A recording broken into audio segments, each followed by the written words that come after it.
사실은 진짜 이런 영화 보고 싶었거든요. 흑인 병사가 있어 평양에 이런 것도 실제 있었던 사건이에요.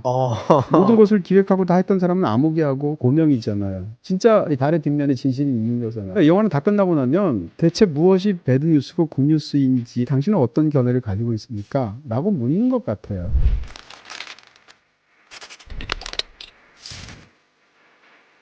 평론가님 안녕하세요. 네, 안녕하세요. 평론가님 한 줄 평을 보자마자 네. 바로 리뷰를 듣고 싶어가지고 이 영화? 네. 그 한 줄 평 보자마자 저도 애타게 기다렸습니다. 오늘 리뷰 시간을. 오늘 리뷰 시간이요? 네. 영화도 보셨죠? 너무 재밌게 봤습니다. 그러셨어요? 네. 저도 비슷한 심정이었습니다. 그러니까 어떻게 보면 약간 뭐 한 줄 평이라는 걸 이제 다양한 각도로 쓰려고 노력은 하지만 아마 그런 평을 쓰게 됐을 때 그 제 감정이 그대로 고스란히 투영되지 않았을까 싶고요. 가장 놀랐던 건 이런 한국 영화도 드디어 가능해졌구나라는 굉장한 쾌감과 즐거움이었습니다. 어떤 점에서 그랬을까요? 네. 가장 크게 말씀드린다면 저는 이제 한국의 훌륭한 영화들이 너무 많잖아요. 근데 한국 그 영화들의 상당수가 뜨겁게 훌륭한 영화들이라고 생각하는데 이 영화는 좀 차갑게 훌륭한 스타일의 영화라고 생각해요. 첫 번째로. 흔치 않은 차가운 영화. 네. 그 다음에 한국의 영화들이 이제 개인의 스토리를 너무너무 잘 만드는데 그것을 상대적으로 역사라든지 정치적인 현실이라든지 이런 것과 교직하는 거를 능숙하지 않다고 느끼는데 이 영화는 굉장히 정치적인 소재, 역사적인 소재, 심지어는 실제로 있었던 그런 사건 다루기도 쉽지 않은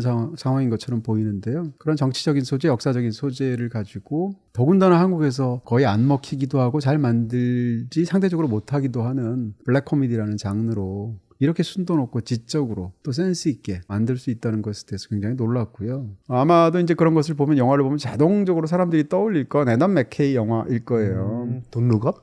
돈 룩업 같은 작품, 바이스 같은 바이스. 작품, 또 뭐 이런 영화로 전 세계에서 굉장히 평가받았던 빅쇼트 같은 작품이죠. 이게 다 차가운데 훌륭한 영화. 차가우면서 개그 감각이 뛰어난 블랙 코미디에다가 정치 현실을 다루는 뭐 이런 영화들이죠. 근데 애덤 맥케이 같은 영화를 보면서 와 한국에도 저런 영화 있었으면 했는데 드디어 이제 그런 영화가 나온 거고요. 애덤 맥케이뿐만 아니라 떠오르는 부분들이 없지는 않아요. 이 영화가 하늘에서 뚝 떨어진 영화라고 생각하지는 않고요. 예를 들어서 김포공항을 평양의 공항인 것처럼 속여서 하는 어떤 그런 일련의 굉장히 재미있는 시퀀스가 있는데 그런 걸 보다 보면 Fly Me to the Moon이라는 몇 년 전에 개봉했던 영화 있어요.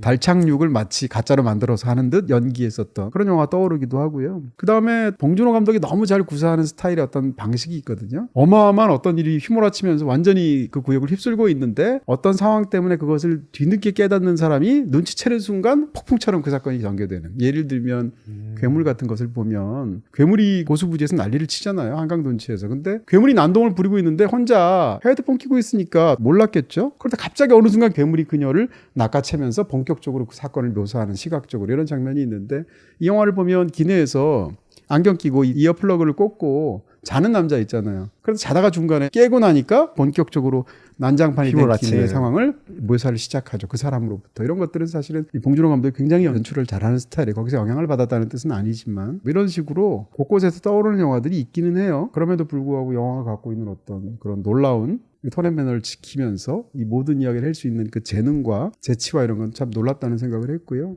사실은 진짜 이런 영화 보고 싶었거든요. 전 처음에 비행기를 소재로 영화가 나온다고 하니까 뜨겁게 감동적인 뭐 비행기 안에서 벌어진 다음에 또 감동적으로 울고 이런 거 나올 거 살짝 걱정하긴 했었거든요. 그렇죠. 많은 블랙 코미디를 지향하는 영화가 후반부에서 이렇게 망가지기도 하는데 영화의 마지막에 찡한 부분이 있지만 이 영화가 그때까지 지켜온 그런 수위와 분위기에서 벗어나지 않는 그러면서도 굉장히 잘 완결적이면서도 아주 훌륭한 라스트를 갖고 있는 그런 장르 영화라고 생각합니다. 이 영화가 이미 공개된 지 꽤 됐기 때문에 결말까지 저희가 깊숙이 다루잖아요. 스포일러가 포함될 수도 있다는 점 유의 바랍니다. 이 영화에 대해서 사건부터 얘기를 해볼까요? 실제 있었던 실화잖아요. 네, 이제는 뭐 많이 알려지지 않았을까 싶어요. 1970년대에 있었던 요도 사건이에요. 70년대에는 이제 극좌 테러리스트들이 전 세계 곳곳에 있었던 시대니까 그중에서도 일본 적군파의 테러리스트들이 한 그룹이 일본 민항기를 납치해서 평양으로 이제 가서 왜냐하면 평양이 공산주의 국가니까 그들의 혁명 기지로 이 북한을 삼겠다라는 야심찬 계획으로 어떻게 보면 굉장히 좀 철이 없는 계획 비슷한 부분들도 있어요. 어찌됐건 실제로 그런 사건이 있었고요. 놀랍게도 이 영화 속에 묘사되는 상당 부분과 이야기의 흐름과 구체적인 디테일까지 대부분이 역사적인 사실하고 일치해요. 예를 들면 극 중에서 이제 내일의 조라는 만화가 나오잖아요. 지금의 대략 한 40대 50대들은 아마 이 만화를 기억할 텐데 한국에서는 도전자 허리케인이라는 만화로 나왔거든요. 요즘도 그 짤은 다 알더라고요. 그렇죠. 극 중에서 굉장히 흥미롭게 내일의 조 얘기가 나와요. 실제로 그게 진짜군요. 네, 이 테러리스트들이 자신들을 내일의 조와 일치시켜서 말을 한다든지 뭐 이런 식으로 실제로 너무 좋아했던 사람이고 리더도 그런 사람이었었고요. 그리고 극 중에 보면 이제 서울의 김포공항 자체를 북한의 평양의 공항으로 바꿔서 속이려고 하는 장면이 있는데 하필이면 민항기를 납치한 납치범들이 이렇게 망원경으로 보다 보니까 노스웨스트 항공. 네, 노스웨스트 항공도 있고 저쪽에 보면 흑인 병사가 있고 그런데 무슨 흑인 병사가 있어 평양에 뭐 이런 식으로 되는 거잖아요. 이런 것도 실제 있었던 사건이에요. 네. 실제로 이 테러리스트들이 흑인을 보고 나서 아니 평양에 흑인이 있어? 이러면서 논전을 하기도 했단 말이에요. 그 흑인이 설마 햄버거 먹고 있었나요? 그것까지는 아니겠지만 뭐 이런 식으로 사실은 영화의 흐름들의 상당수 실제로 도쿄에서 후쿠오카에서 뭐 서울 김포공항으로 오게 되고 마지막에 평양까지 가고요. 이런 식으로 영화의 스토리의 흐름이 상당수가 놀랍게도 실제 사건하고 일치한다. 물론 이제 구체적으로 이제 홍경 씨나 뭐 성경구 씨가 맡은 역할이나 이런 것들이 이제 창작되어 있죠. 그럼에도 불구하고 기본적으로 이제 이런 실화에 바탕하고 있다라는 이야기를 할 수 있죠. 전 많은 부분들이 변주돼서 그렇게 된 건 줄 알았는데 그래서 이거 너무 말이 안 되는 거 아니야? 이렇게 생각했는데 오히려 실화고였군요. 예. 지금 말씀드린 게 실화일 정도로 적지 않은 부분이 실화고요. 예를 들어서 그 테러리스트 중에서 이제 또 그분이 연기를 너무 잘하시기도 했는데 그 2인자에 해당하는 여성 캐릭터 있죠. 소리 계속 지르는. 네, 근데 여성 테러리스트는 없었어요. 그것은 전부 다 남자였었거든요. 약간 변주는 있죠. 그럼에도 불구하고 전체적으로는 이게 놀랍게도 실화의 상당 부분이 고증이 되어 있다. 이렇게 얘기할 수 있습니다. 배우들도 너무 눈에 띄었던 것 같아요. 네. 예. 놀랍죠. 한국 배우들에 대한 감탄을 저는 이제 평론가로서 수십 년째 하고 있는데 참 좋은 배우들 많다라는 생각도 들고요. 일단 이 영화에서 더 놀라운 것은 일본 배우들을 한국 영화에 끌어들여서 이렇게까지 물 만난 물고기처럼 활용한 경우도 드문 것 같아요. 보통 이제 한국 영화에서 일본 배우들이 나올 경우에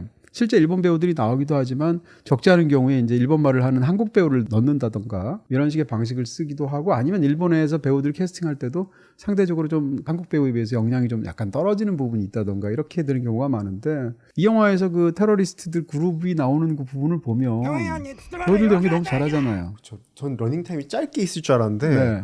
정말 메인 파트더라고요. 그렇죠. 굉장히 중요하고 더군다나 그 기장도 연기를 잘하고 차관도 연기를 잘하고 뭐 영화에 따라서 다르지만 일본 영화의 배우들이 상대적으로 좀 더 양식화된 그런 스타일의 연기를 하거든요. 어떻게 보면 약간 과장된 혹은 장르적인 연기를 하는데 이 영화는 그게 너무 잘 어울려요. 그러니까 저도 신기했던 게 일본 영화를 네. 보면은 말씀 주신 대로 되게 한국 영화의 배우분들의 연기 스타일과 되게 다르다라는 것도 저도 느꼈었는데 어떻게 그 둘이 되게 잘 어우러져 있더라고요. 그렇죠. 심지어는 이제 그 항공기 안에서의 사건을 할 때는 그들 따로 하니까 상관이 없는데 일본 측에서 한국으로 오잖아요. 그래서 약간 같이 회의도 하고 막 그러잖아요. 운수부 차관도 나오고 막 이러는데 굉장히 이물감 없이 잘 어울린다는 측면에서 연기 조율도 너무 잘 됐다는 생각이 들고요. 설경구 씨의 연기는 사실은 저도 이제 배우의 마음을 상상해 보는데 너무 연기하기 어려운 연기. 사실상 이게 편지하는 캐릭터거든요. 영화의 모든 장면에 사실상 다 거의 나오다시피 할 정도인데 비행기 안에 들어가는 걸 제외하고 근데 이 캐릭터는 어때야 되냐면 제가 느끼기에 모든 장면에 나오지만 모든 장면에서 사실상 안 보이듯 스며들어 있어야 돼요. 배경 역할을 해야 되는 거군요. 그렇습니다. 그림자 같은 인물이거든요. 그 더군다나 이름이 아무개잖아요. 익명성이라는 것인데 이런 측면에서 연기하기가 굉장히 어려운 캐릭터이고 어떻게 보면 텍스트의 핵심으로서 기획을 하고 있지만 사실은 전체 텍스트에서 텍스트 바깥의 인물 논평자 같은 인물이기도 해요. 그럼 이런 인물 연기하면 어떤 문제가 있냐면 다른 배우들은 다 여기서 장르적으로 붕 뜬 연기를 하잖아요. 그게 쾌감을 주잖아요. 근데 이 인물 혼자서 가라앉혀서 연기를 해야 되고 스며들어서 연기를 해야 되고 그림자같이 돼야 되고 안 보여야 되고 이런단 말이에요. 이 텍스트랑 분리가 되어 있다고 그럴까요? 부분적으로 논평자의 역할을 한다고 했으니까 제가 그러니까 설경구 씨의 연기는 꽃대롱이나 아니면 나뭇가지나 이런데 내려앉을까 말까 하면서 나풀나풀 이렇게 다니는 나비 같은 연기예요. 오, 제가 볼 때는. 확 공감되네요. 네, 앉을까 말까 이러면서 사실상 온 데를 다 휘젓고 다니는 그럼에도 불구하고 그 움직임은 굉장히 작아서 잘 보이지 않는 그런 연기를 벌써 일단 외모에서부터 제대로 보여주게 하고 있고요. 그 다음에 홍경 씨 연기도 놀라운 부분이 있죠. 사실 홍경 씨의 연기를 제가 보고 눈에 확 들어왔던 것은 많은 분들이 그런 것처럼 댓글 부대를 보면서 댓글 부대 보면 홍경식 씨가 연기를 굉장히 액센트 있게 또박또박한다는 느낌이 있거든요. 이 영화 전체에서도 사실은 약간이라도 사실적인 연기를 하는 사람은 사실은 홍경밖에 없고요. 나머지는 다 장르적으로 떠있는 연기를 하잖아요. 일부러 그렇게 되어 있는 영화이기도 하고. 홍경 씨도 무슨 서부극에 등장하는 총잡이 흉내도 내고 이런 식의 연기를 많이 하지만 어떻게 보면 영화 속에서 유일하게 관객들이 마음을 실을 수 있는 캐릭터예요. 사실상. 아무개라는 사람도 극 중에서는 텅 비어 있는 사람처럼 묘사하잖아요. 그렇기 때문에 고명이라는 캐릭터를 보면 유일하게 플래시백을 갖고 있는 캐릭터거든요. 저도 응원하게 되더라고요. 그쵸? 뭔가 진심이 그래도 얼핏 보였던 몇 안 되는 인물 중에 한 명이었던 것 좋은 같아서. 사람인지 나쁜 사람인지 는 모르겠으나 그가 이제 상상하는 부분이 있다는데 그 플래시백으로 상상하는 부분을 보여준다는 뜻은 인물의 내면을 관객들에게 알려주는 거예요. 더 이입하도록. 그렇죠. 다른 인물들은 약간 장르적으로 만들어진 인물인데 이 인물도 장르적이긴 하나 그런 플래시백을 가지면서 상상을 계속 보여준다는 얘기는 그 상황 속에서 이 인물이 어떤 심리인지를 시각적으로 관객에게 알려주죠. 그렇기 때문에 관객 입장에서는 거의 유일하게 이입할 수 있는 캐릭터인데 더군다나 다른 어떤 연기 너무 잘하시는 분들 사이에서 홍경 씨가 차세대 주목받는 어떤 그런 배우로서 제대로 정말 보여준 게 아닌가. 앞으로도 굉장히 기대가 되는. 영어도 너무 잘하시더라고요. 네, 뭐 영어, 일본어. 그렇죠. 뭐 그런 어떤 어학적인 부분도 있을 것이고 또 굉장히 자신 있게 하시잖아요, 연기를. 그런 면에서도 인물하고도 너무 닮아 있기도 하고 그 배우에 대해서 뭐 75번째 감탄하는 거지만 유승범 배우님. 유승범 씨 정말 저런 게 진정한 재능이구나 이런 생각을 다시 했어요. 관료주의에 있는 뭐 리더 양아치 연기를 잘하는데 근데 그 양아치가 매번 달랐던 것 같아요. 다른 동네 양아치가 나온 듯한 느낌. 그렇죠. 여기서는 이제 양아치라고 말할 수도 있겠지만 어떻게 보면 아주 뒤틀린 그런 권력자죠. 중앙정보부장이니까. 근데 예를 들어서 부당거래에서 소위 말하는 그 양아치스러운 검사를 연기했을 때랑 이 영화에서 그런 소위 양아치스러운 것 같은 느낌을 주는 중앙정보부장을 연기했을 때랑 완전 달랐던 느낌이 완전히 다르죠. 이 영화에서는 훨씬 더 너스레가 많은 건데 이 영화를 보다 보면 이 영화를 만든 사람들이 유승범 씨를 얼마나 연기적으로 믿고 있고 기대하는지가 보여요. 카메라부터 시작해서 모든 측면에서 예를 들어서 이제 1분도 넘게 롱테이크 있지 않습니까? 다수결로 하려고 하다가 수에서 밀리다 보니까 갑자기 분위기를 사로잡아야 되니까 갑자기 혼자 일어나서 휘젓고 다니면서 연설하는 그 굉장히 장면 보면 일단 1분도 넘는 이동 롱테이크잖아요. 카메라 위치는 로우 앵글이란 말이에요. 그래서 밑에서 그 인물을 받쳐준다든지 중간에 갑자기 너스레도 떴다가 웃기기도 했다가 책장을 이제 주먹으로 내려치면서 뭐 소리도 질렀다가 이러면서 하는데 그 장면은 사실상 그냥 가만히 하나 제대로 깔아준 거예요. 제대로 놀 줄 아는 그런 사람한테. 이런 측면에서 만든 사람들도 얼마나 유승범 씨 연기를 기대하면서 그한테 모든 걸 맡기고 보고 있는지가 느껴지는 정도? 이런 것들은 사실은 어떤 오랜 단련으로 만드는 건 아닌 것 같거든요. 정말 순수한 재능의 영역이지 않을까라는 생각하고요. 모든 연기를 세계 최고로 다 잘하지 않겠죠. 그럼에도 불구하고 유승범 씨 이런 연기를 보면 이 연기를 전 세계에서 유승범보다 잘할 수 있는 사람이 있을까 싶어요.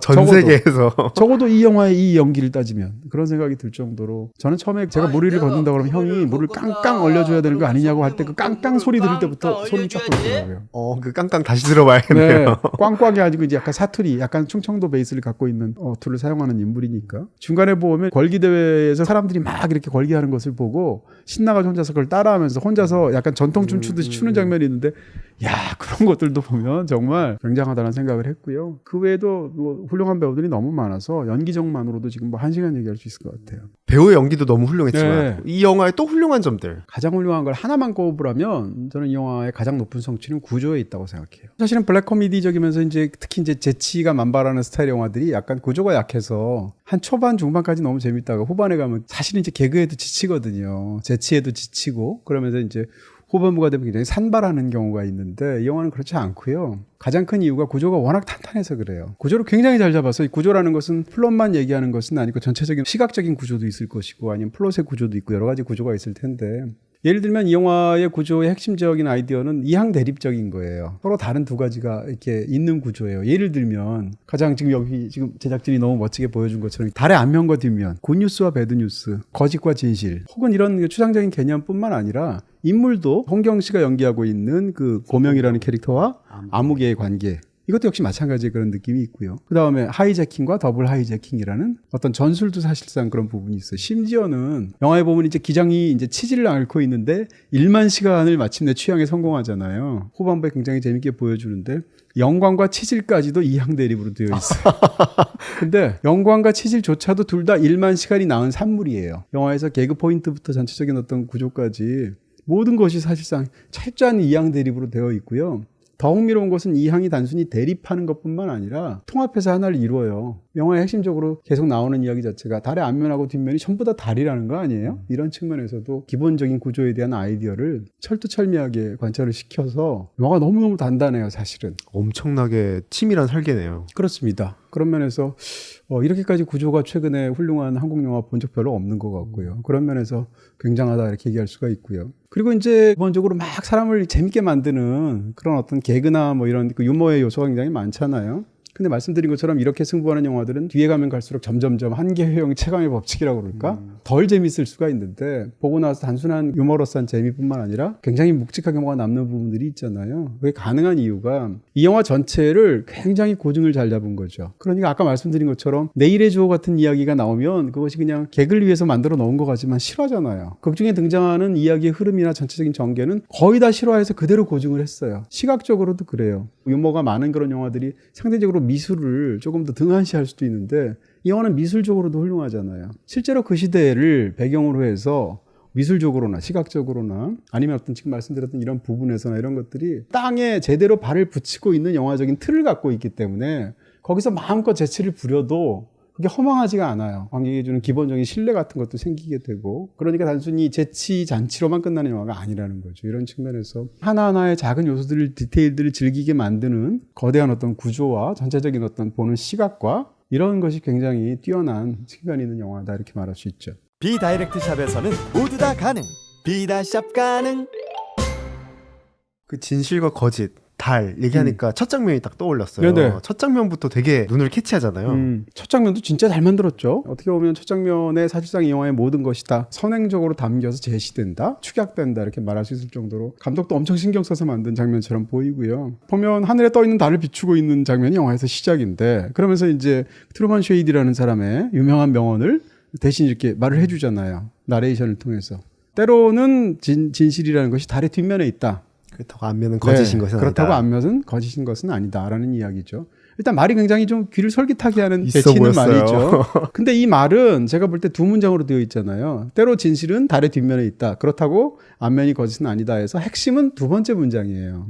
왜냐하면 첫 번째 문장은 그런 얘기를 하는 영화는 너무 많아. 근데 그렇다고 앞면이 거짓은 아니다거든요. 그러니까 이 영화가 갖고 있는 어떤 뭐 통찰이라든지 혹은 굉장히 주제적인 측면에서 힘을 주고 있는 부분이 있다면 바로 이 두 번째 문장인 것이고요. 그러니까 그 이야기가 주는 어떤 설깃함이 있고 더군다나 흥미로운 것은 이런 걸 단순히 그냥 글로만 말로만 이렇게 인용을 하는 게 아니라 그걸 시각적으로 너무 잘 보여주는데 처음에 달을 그렇게 보여주면서 그 말이 나오면 점점 하강을 하면 달에 해당하는 인공조명인 실내조명을 보여주고 그 다음에 조금 더 밑으로 내려오게 되면 마침내 홍경 씨가 등장하면서 첫 장면이 나오는데 이게 하나의 쇼트예요. 홍경 씨가 설경구 씨가 말하는 얘기를 듣고 있죠.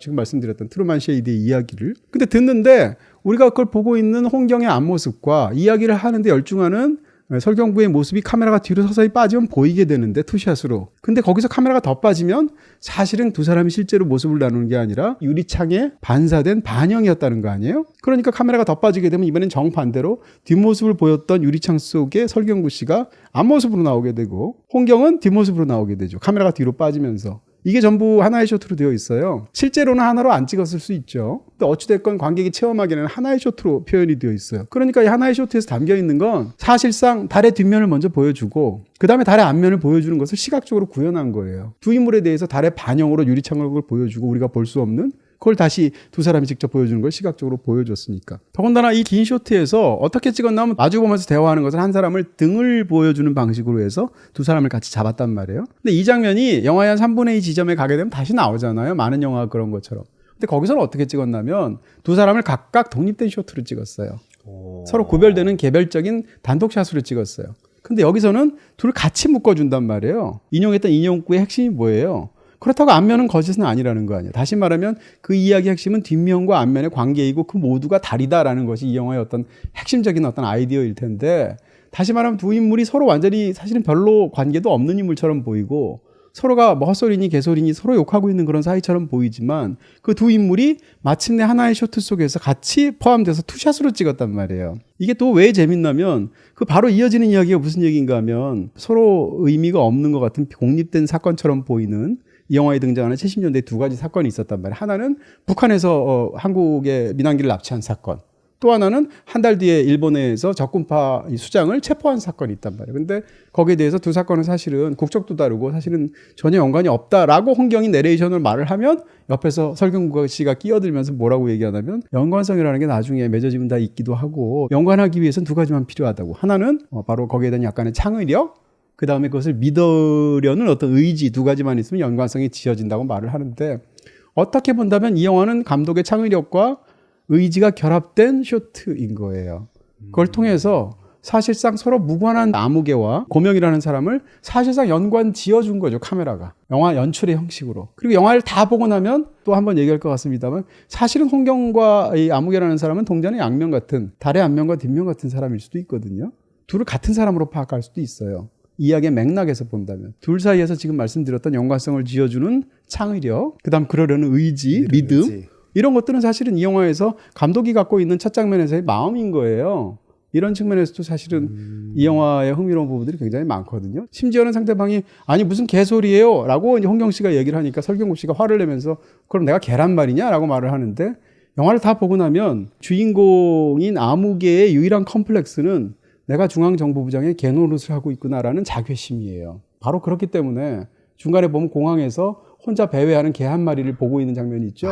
그래서 그 개가 등장했던 그렇죠. 거군요. 자기를 보고 있는 거거든요. 자기가 사실상 권력의 개의 노릇을 하고 있다고 생각하는 거예요. 그런 자괴심을 갖고 있는데 상대방이 웬 개소리요라고 하니까 발끈하면서 그럼 내가 개란 말이냐라고 말하는데 그의 마음속에 컴플렉스까지 이 대사 속에 들어있단 말이에요. 상황 속에. 그러니까 거의 유일하게 발끈했던 순간인 것 같네요. 그렇죠. 이렇게 본다면 지금 말씀드렸던 첫 번째 장면에 등장하는 인용구부터 시작해서 둘이 하는 대화부터 시작해서 두 사람을 투샷에 잡느냐 원샷으로 개별적으로 잡느냐라는 방식까지 혹은 달의 뒷면과 앞면을 전부 다 보여주는 어떤 그러면서 무엇이 진실인지를 보여주는 거잖아요. 그러니까 영화라는 것이 사실 기본적인 형식이 다 그래요. 이 영화에 등장하는 모든 것들은 사실은 실제 사건에서 영감을 받았다. 그러나 등장하는 인물이나 구체적인 상황은 오로지 허구에 의한 것이다. 라고 한 다음에 그렇다면 진실은 이렇게 띄운단 말이에요. 그 멘트조차도 되게 잘 어울리네요. 이 영화에서는. 그렇죠. 너무 잘 어울리고요. 어떻게 보면 이 영화는 메타 영화로도 볼 수 있다는 거예요. 영화라는 것 자체가 실화를 토대로 해서 어떤 영화를 만들어요. 그럼 이 영화가 실화예요? 허구예요? 실화에 토대했지만 허구잖아요. 그럼에도 불구하고 허구, 다시 말하면 거짓말인데 거짓말이라고 해서 여기 진실이 없는가? 그렇지 않잖아요. 허구의 세계를 통해서 영화는 세계랑 관련을 맺으면서 진실을 표하는 거잖아요. 그랬을 때 진실은 하고 물어보는 것을 아예 띄우고 시작하죠. 그러니까 이 화두는 사실은 영화 속에 등장하는 이야기의 화두이기도 하고 인물에 대한 화두이기도 하지만 어떻게 보면 영화를 만드는 감독으로서 영화에 대한 화두이기도 해요. 이 모든 측면에서 이 굉장히 길게 힘들여서 찍은 첫 장면은 사실상 영화의 거의 모든 것들을 다 그대로 함축하고 있는 굉장히 뛰어난 장면이다 이렇게 얘기할 수 있죠. 아까 이양 대립으로 네. 달의 앞면과 뒷면 하면서 네. 다양한 얘기를 하셨는데 네.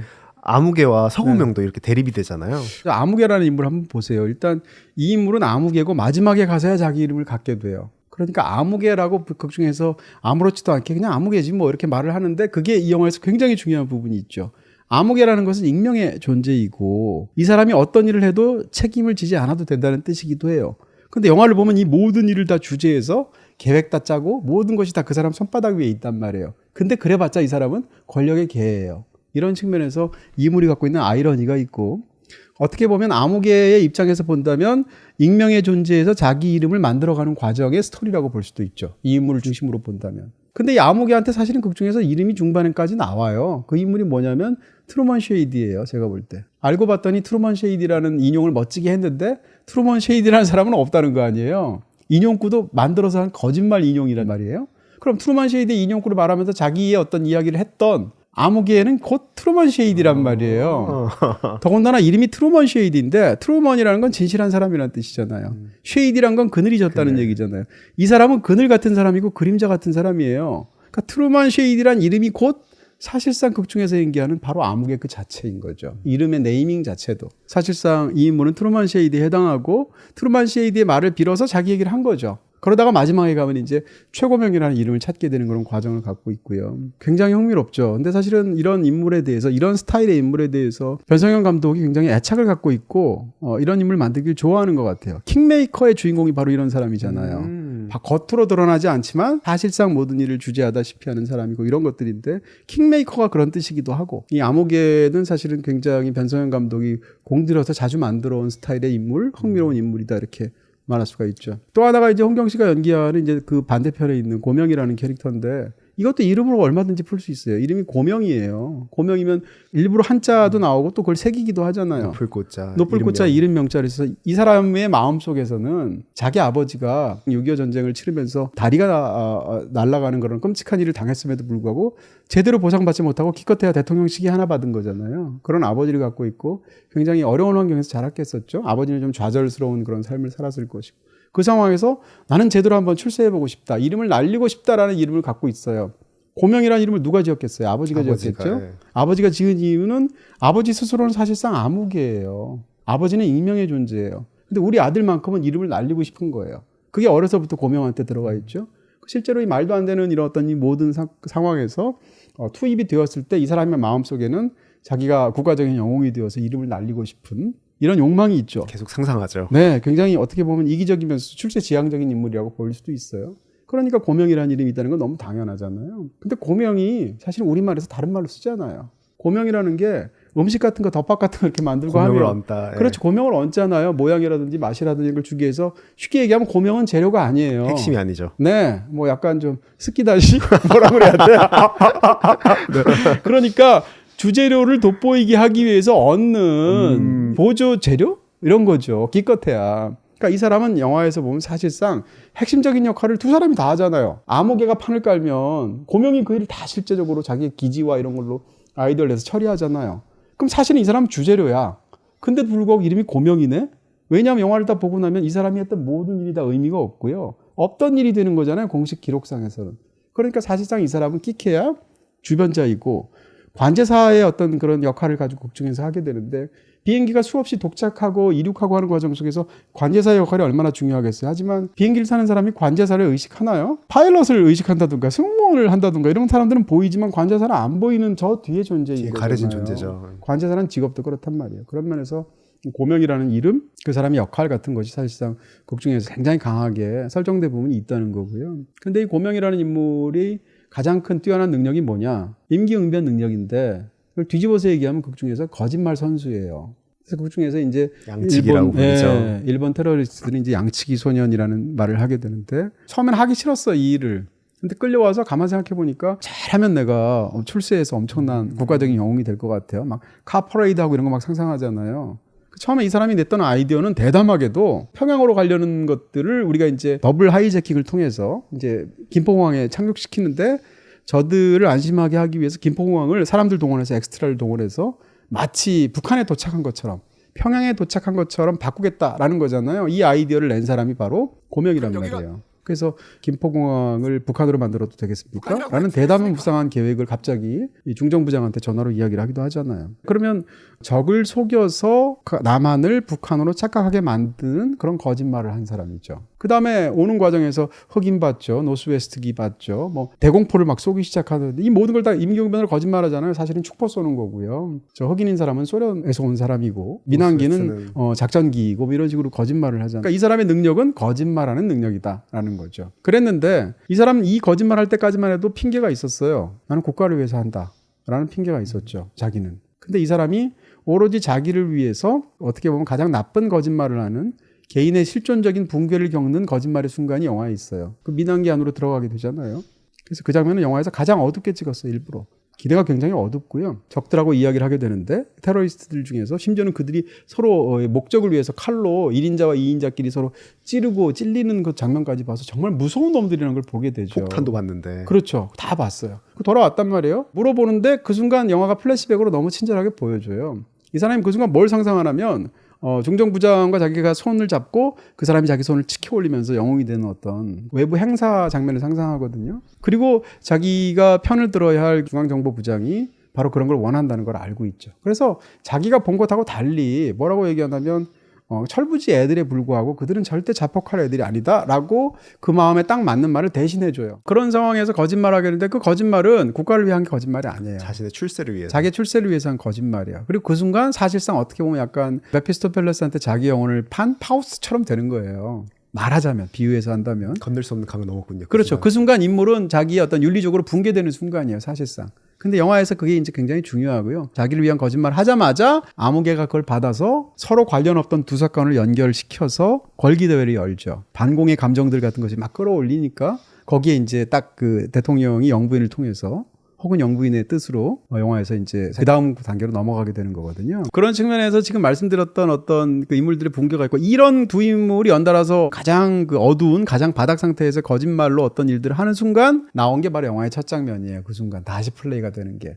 그 순간이었네요. 그게 바로 그 순간이에요. 그러니까 그 나왔던 지점의 순간과 맥락도 굉장히 중요하죠. 이런 측면에서 이 거짓에 관한 이야기들이 굉장히 흥미로운데 사실 영화에서 다 거짓말하고요. 테러리스트조차도 거짓말하고 영화는 사실상 블랙 코미디가 그런 화법을 갖고 있지만 뭐 모두까기 인형이잖아요. 전방위적으로 모두를 다 일본의 수뇌부들, 한국의 또 관료들 이런 사람들이 얼마나 무능한지 아무런 대책이 없잖아요. 근데 실제로 이 테러리스트들의 요구로 중학교 사회과부도 찢어서 줬다는 거 아니에요? 실제로. 그 다음에 실제로 영화에서처럼 이중 주차했다는 거 아니에요? 이 두 가지가 실화예요. 이중 주차도. 네, 그것도 실화예요. 뭐 이런 식으로 사실이 되어 있는데 얼마나 양쪽의 이 정치인들, 관료들이 무능한지를 사실 보여주고 테러리스트들도 자기들이 계급 사회에 대한 어떤 날선 비판, 자본주의는 인간을 가치로 보지 않고 가격으로 본다고 비난하는데 마지막이 되면 자기들도 인간을 가격으로 따져가지고 차관 하나 받고 나머지 사람들 내보내주잖아요. 이런 식으로 또 계급 사회이기도 하고 이런 부분들이 영화에서 전방위적으로 비판을 하죠. 그런데 모두 다 깠네요. 예. 그렇죠. 두 주인공도 사실은 어떻게 보면 굉장히 차갑게 보는 시선들이 있는 거예요. 거기에 인간적인 부분도 있겠지만 이런 측면에서 영화가 흥미롭게 이런 진실과 거짓의 양면을 어떻게 보면 이 고명이라는 인물도 달의 앞면과 뒷면처럼 그럼 이 사람은 철미하게 이기적인 인물이냐? 아니에요. 또 뒤에 가서 막 달려가는 순간에는 이 사람한테 진실이 있었을 거예요. 그땐 보이더라고요. 예. 근데 그럼 이 사람은 진실한 인물이냐? 무슨 소리예요? 이기적인 사람이지. 이런 식으로. 근데 그게 다 고명이라는 거 아니에요. 그 사람의 나쁜 면을 계속 봐왔다고 해서 마지막 달려가는 순간이 거짓인 것은 아니다. 라고 트루먼 셰이디가 말했잖아요. 그렇게 볼 수 있다는 거죠. 그래서 어떻게 보면 이 영화의 그런 시선을 제대로 보여주는 그런 장면들이기도 하죠. 영화 속에 트루먼 셰이디의 말이 워낙 드라마틱하게 나와서 그렇지 이전에 인용된 말이 2번이나 더 있었어요. 사실은 영화 속에 인용구는 3번 나와요. 인용구를 애초에 시작한 사람은 누구냐? 고명이 먼저 시작했어요. 고명은 일단 저 사람을 딱 봤는데 자기를 픽업하러 왔는데 보니까 신발 먼저 보잖아요. 봤는데 너무 낡은 운동화 신고 있고 쓴 모자부터 시작해서 너무 너절하게 보이잖아요. 그러니까 상대를 완전히 낮춰보죠. 그러면서 상대를 깔보면서 자기는 배운 사람이라는 거죠. 그래서 이 문구를 치는데 그 문구가 바로 벤자민 프랭클린의 명언을 자기가 얘기를 해요.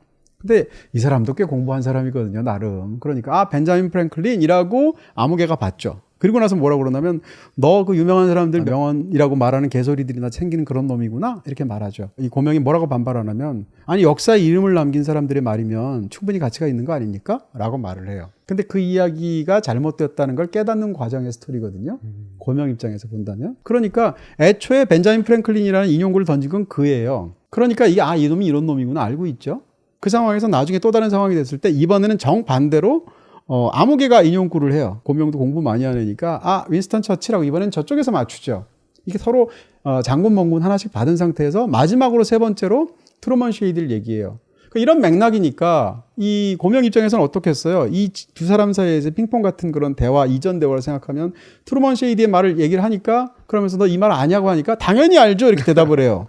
거짓말이에요. 왜냐하면 트루먼 셰이디 들어본 적이 없어요. 왜냐하면 만든 사람인데 어떻게 들어봤겠어요. 그럼에도 불구하고 왜 당연히 알죠라고 말하냐면 자기 어떤 허위의식이 있고 두 번째는 이전에 한 얘기가 있거든요. 그러니까 3번째 인용이니까 트루먼 셰이디도 있는 사람이다라고 생각했겠죠. 근데 만든 사람인 거잖아요. 그러니까 거짓말의 천재인 이 양치기 소녀는 인용구에서조차 거짓말을 한 거죠. 몰랐는데 알았다고 그랬으니까. 근데 이제 그러면서 그 사실들이 깨닫게 되는 건데 결과적으로 영화를 다 보고 나면 트루먼 셰이디는 아무개였다는 거 아니에요. 여기서 아무개는 익명이라는 뜻으로. 왜냐하면 존재하지 않는 사람이니까. 다시 말하면 위대한 사람 벤자민 프랭클린 다음에 윈스턴 처칠 다음에 나올 정도로 트루먼 셰이디가 유명한 사람 위대한 사람이라고 생각했는데 이게 그냥 운동화 이상하게 끌고 다니는 그냥 아무개의 말이었고 익명의 누군가의 말이었단 말이에요. 그러니까 애초에 최초 했었던 말 역사에 이름을 남긴 사람들의 말이라면 가치가 있는 거 아닙니까? 라는 말에 허상이 드러나는 대목인 거죠. 그러면서 사실은 이 모든 이야기들이 겉으로 보기에는 중앙정보부장, 대통령 비서실장, 미국의 일본의 누구 뭐 이런 사람들이 다 하는 것처럼 보이지만 모든 것을 기획하고 다 했던 사람은 아무개하고 고명이잖아요. 이런 측면에서 본다면 진짜 이 달의 뒷면에 진실이 있는 거잖아. 이런 이야기까지 끌어들여서 사실은 인용구에 관한 부분들도 흥미롭게 풀리죠. 5초 안에 TV 셋톱박스를 찾아보세요. 5, 4, 3, 2, 1. 정답은 TV 뒤 감쪽같이 숨어있죠? 선 없이 더 깔끔하게 어디서든 자유롭게 SK 브로드밴드의 초소형 셋톱박스 스마트 3 미니. 지금 SK 브로드밴드 기가 인터넷과 BTV를 신규 가입하면 이동식 TV까지 무료. 이것이 바로 BTV 무빙. 비다이렉트 샵에서는 모두 다 가능. 비다샵 가능. 이 영화가 5장 구성이었는데 네. 맨 마지막에 이제 굿뉴스, 뱃뉴스 이렇게 나오잖아요. 그렇죠. 그 장별 구성도 재밌어요. 모두 5개 챕터인데 네 번째 4장이 배드뉴스고 5번째가 이제 굿뉴스잖아요. 1, 2챕터는 어떻게 됐었냐면 첫 번째가 하이제킹이었고요. 두 번째가 더블 하이제킹이에요. 다시 말하면 1, 2챕터와 4, 5챕터도 이항 대립으로 짜여져 있죠. 근데 하나가 남잖아요. 홀수니까. 3장 모래성. 네. 3장이 모래성이에요. 모래성은 쌍을 이루는 게 없잖아요. 어떻게 보면 이 수많은 이항 대립으로 곤란한 끝에서 이 모든 이야기는 한바탕에 소동이 되면서 아무 의미가 없는 헛소동이 돼요. 없었던 일이 돼요. 모래성이 돼요. 그러니까 어떻게 보면 그런 수많은 이항 대립의 구조로 굴러가다가 귀결하는 것은 어떻게 보면 모래성에 관한 이야기라서 이 영화가 흥미롭기도 하고 허망하기도 한 거잖아요. 재밌는 것은 처음에 영화의 오프닝에서 고명이 그런 말을 하잖아요. 최근에 2가지 뉴스가 있었다. 한국에서 있었던 사건, 2월 달에 있었던 사건은 한국의 비행기가 북한에 억류되어서 가서 사람들이 고문당하고 했다는 그런 얘기였었죠. 또 한 가지는 그 다음에 3월 달에 있었던 이야기인데 일본에서 적군파 수장이 체포가 되었다라는 이야기죠. 근데 두 가지는 서로 아무 관련이 없잖아요. 국적도 다르고. 라고 얘기하는 순간 아까 말씀드린 대로 이제 연결시키면 암흑개가 들어와서 이제 창의성과 믿으려는 의지가 결합이 되면 연관성이 얼마든지 만들어진다라고 하면서 굿뉴스 제목이 딱 뜨죠. 그러면서 영화가 본격적으로 시작하는데요. 흥미로운 것은 이 영화가 그러면서 세 번째 이야기를 들려줘요. 그 세 번째 이야기가 이 영화의 메인 스토리예요. 하이제킹하는 이야기죠.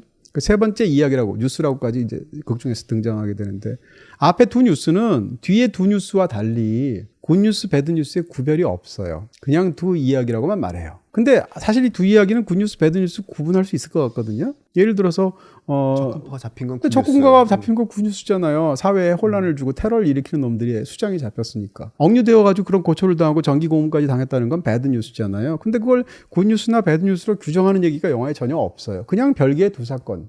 근데 세 번째 뉴스가 나오게 되고 말씀드린 것처럼 세 번째 인용구가 나오게 되면서 영화의 맨 마지막에 가면 후일담으로써 아무개가 2가지 뉴스를 들려주면서 굿뉴스가 있고 배드뉴스가 있는데 뭐 먼저 들을래? 이렇게 얘기하죠. 배드뉴스. 그렇죠. 배드뉴스 얘기를 들려주게 돼요. 그렇게 해서 결국은 평양으로 간 사람들이 사실은 테러리스트는 결국 평양에 남게 됐고 그때 대신 그 용감하게 갔던 그 차관이라든지 또 혹은 같이 억류되었던 기장이나 부기장은 풀려나서 일본으로 돌려가서 이제 굉장히 영웅적인 대접을 받게 되었다라는 얘기를 해주죠. 듣고 있던 고명이 그렇게 말해요. 아니 모든 일들이 다 뜻대로 잘 됐는데 왜 이게 배드뉴스예요?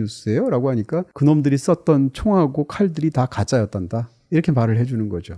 그 다음에 두 번째 이야기는 굿뉴스가 뭐가 굿뉴스예요? 라고 얘기하니까 소련하고 미국이 접촉을 시작했단다. 이게 굿뉴스라는 거예요. 그러니까 아니 그게 왜 굿뉴스예요? 라고 하니까 소련과 미국이 접촉을 하게 되면 남과 북도 잘 지내야 될 수밖에 없을 것이고 눈치를 봐야 되니까 그러다 보면 뭐 혹시 통일이 될 수 있지 않겠니? 이 사람은 북한 출신의 사람이에요. 그 중에서 이제 한 단계 결정적인 더블 하이제킹이 성공한 다음에 신나가지고 혼자 복도를 이 아무개가 빠져나갈 때 휘바람 불거든요. 그게 인터내셔널가예요. 그러니까 정치사에서 혹은 그 혁명의 역사에서 사회주의를 대변할 수 있는 가장 강력한 그런 민중가요가 사실은 인터내셔널가거든요. 파리 코뮌하고 관련이 되어 있잖아요. 인터내셔널가를 이 사람이 부른다는 것 자체가 이 사람이 북한에서 왔다는 걸 사실은 보여주는 거죠. 자기의 진심을 어떻게 보면 처음으로 노출한 순간일 수도 있어요. 자기는 통일을 바라겠죠. 지금은 남한을 위해서 소위 빨갱이들을 때려잡고 있지만 그런 측면에서 그런 마음이 노출된 것이기도 하고 그러니까 이 사람 입장에서는 굿뉴스겠죠. 근데 이게 고명 입장에서는 남과 북이 잘 지내는 것으로 하려고 한다면 여태까지 정부를 대리해서 자기가 했던 모든 일들이 다 없었던 일이 되고 심지어는 몇 시간 전에 했었던 자기의 인터뷰도 없었던 일이 되고 사라져 버리는 그런 상황이 생기게 되잖아요. 그러니까 홍경 입장에서는 출세도 없고 진급도 없잖아요. 사실은 굿뉴스가 아니다. 근데 왜 당신은 굿뉴스라고 말을 하냐고 항의를 하죠. 이 장면은 굉장히 흥미로운 그런 대사이면서 저는 사실은 그 대화 장면이 영화의 클라이맥스이고 엔딩이기도 한데 킹덤 오브 헤븐 마지막 장면 보는 것 같더라고요.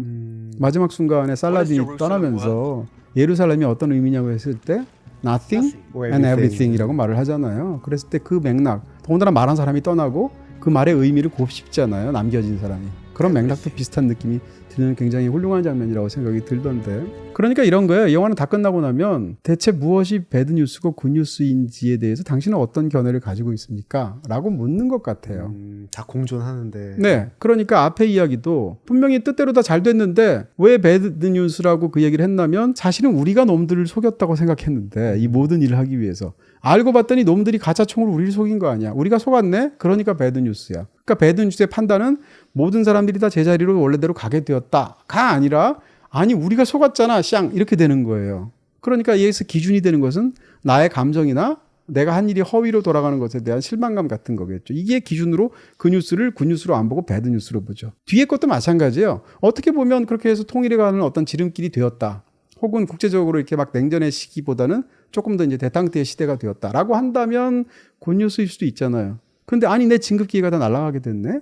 내가 한 일은 다 뭐가 되는 거야? 라고 생각하는 순간 배드뉴스가 되는 거잖아요. 어떻게 보면 배드뉴스냐 굿뉴스냐를 결정하는 것에 대한 어떤 시선이나 윤리의 문제라고 그럴까? 이런 것들이 제기가 되죠. 이런 측면에서 영화를 다 보고 나면 사실은 이 영화는 그런 걸 물어보는 거죠. 관객들 입장에서. 한 가지만 더 말씀을 드린다면 결국은 이 두 인물은 달의 앞뒷면 같은 관계이고 사실상 같은 인물로 볼 수 있어요. 어떻게 본다면 홍경의 나이 든 모습이 아무개일 수도 있어요. 실제로 두 사람이 같다는 뜻은 아니고요. 그것을 결정적으로 영화에서 이렇게 유추할 수 있도록 생각할 수 있도록 만들어준 그 라스트 씬이 있게 되는 건데 두 사람 위치가 완전히 바뀌거든요. 아무개가 드디어 주민등록증을 만들고 이름을 처음으로 만들게 돼요. 고명이 되죠. 고명이 돼요. 근데 하필이면 많고 많은 일 중에 고명이라고 하면 호명은 홍경 씨가 연기했던 그 고명이잖아요. 근데 얘는 서고명인데 이 사람은 최씨니까 최고명이 됐어요. 최고명은 하필이면 왜 최씨냐? 당연히 최잖아요. 그러니까 최고로 이름이 높은 사람인 거예요. 아무개라는 익명의 존재, 보이지 않는 존재가 최고명이 됐어요. 그러면 어떻게 본다면 설경구가 홍경이 된 거죠. 배우로 얘기한다면.